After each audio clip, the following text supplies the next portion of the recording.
Hello. Today I want to share with you 3 things that I wish I had known when I started my cake company. I've been a professional pastry chef for 26 years, and 15 years ago I decided to go into business for myself as a custom cake designer. So these are the more elaborate, crazy cakes that you saw on the cake shows all the time. That's what I do. And I'm going to share with you some tips that I've learned over the years that I think can be helpful for anyone in their journey of having a cake company, whether it be at the beginning, or in the middle, or even if you're an experienced business owner. I think these are some tips that are really helpful, and I'd like to share them with you. Okay, firstly, there's no right way to do it. Sometimes you can feel a lot of pressure, especially if you've established your business a little bit, to open a shop. Or perhaps if you're starting out early, you are just baking from home and you're not sure if that's good enough. And I started baking from my home. I did that for 2 years, and I was able to grow the business quite well just baking out of my kitchen. And I just want to say that there's no right way to do it. There's no path that works for everyone, and you have to do what feels right for you and what feels, reasonable in the moment. And sometimes having a shop is just not the right thing for you. I have had my business for 15 years and I've never opened a shop. I have a shared space in a cafe owned by some friends of mine, and I've been there for 13 years and it's worked out great.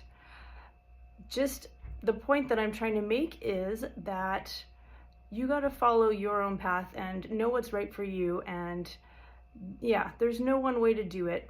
Even if you're still working at your day job, that's okay. Do it as a side hustle. Do it on the side. Do it on the weekends. That's how I started too. You're not necessarily going to be able to jump right into making this your full-time business, and that's okay. Second point. Factor your time into the pricing of the cake. Your time is valuable, and some of these designs can take hours and hours to complete.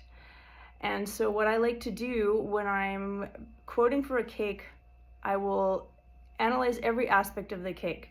Is there sculpting involved? Is there fancy lettering? Are you going to have to be cutting out little shapes? Are you going to have to be how much engineering is involved in the cake? If it's multi-tiers, how long is it going to take you to actually put the cake together? These are all things that really affect the price of the cake, and they can seem like hidden costs because the client only sees the finished product, but it's your job to know how much time it takes things to make and have that idea when you're quoting for the cake.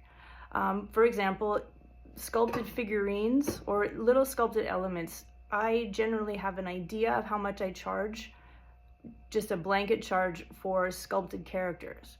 And you can adjust that if they seem more simple or complicated, that's up to you. But knowing how long it takes you to make things is a really important part of pricing the cakes properly so that you get paid for your time and you don't burn out thinking, oh my gosh, I took 10 hours to make this cake and I only charged X number of dollars, and you feel like you lost in the deal. That can lead to burnout really quickly, and it's taken me many years to realize, how to look at a cake and decide what I'm going to charge for it. Also, when you're decorating one cake, that's all you're doing. You can't do any more cakes. So if you spend a whole day doing one cake, that's the only money you made for that day. So it's really important to know how long things will take you and to factor that into the cake price.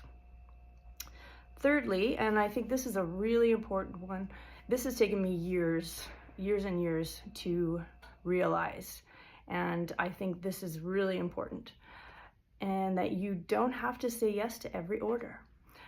You may feel obligated, especially if you're starting out, and things may change a little bit as you get more established, but you feel like anytime an order comes your way, you got to say yes to it regardless.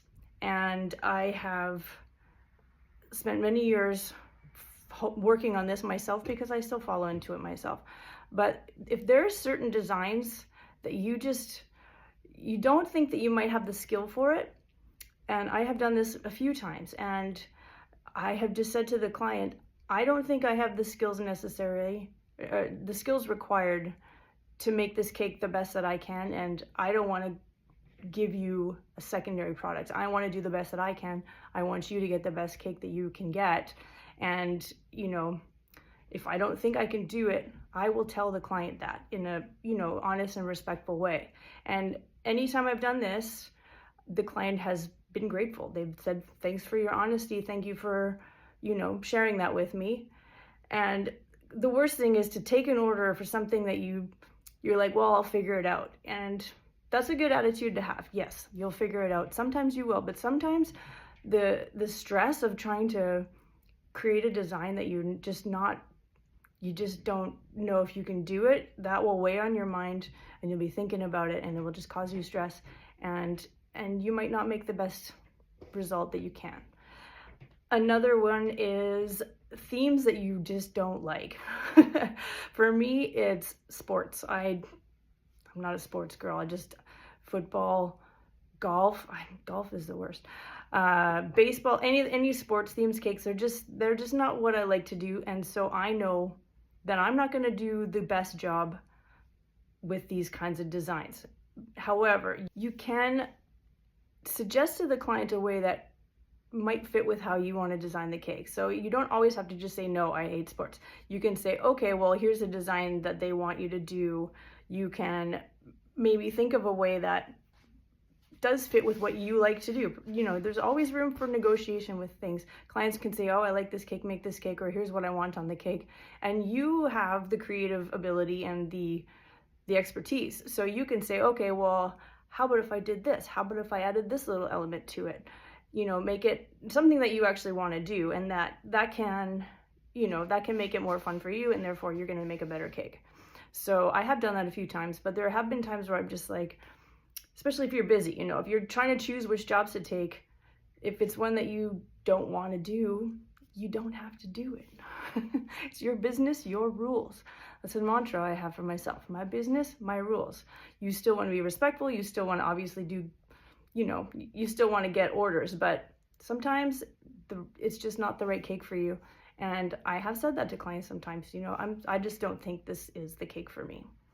So know your strengths, know your weaknesses, play to your strengths, try to guide your clients in other directions away from your weaknesses, and everyone's going to have a much better experience, and the cake is going to turn out better. And that's what we want. We want happy clients. We want beautiful cakes.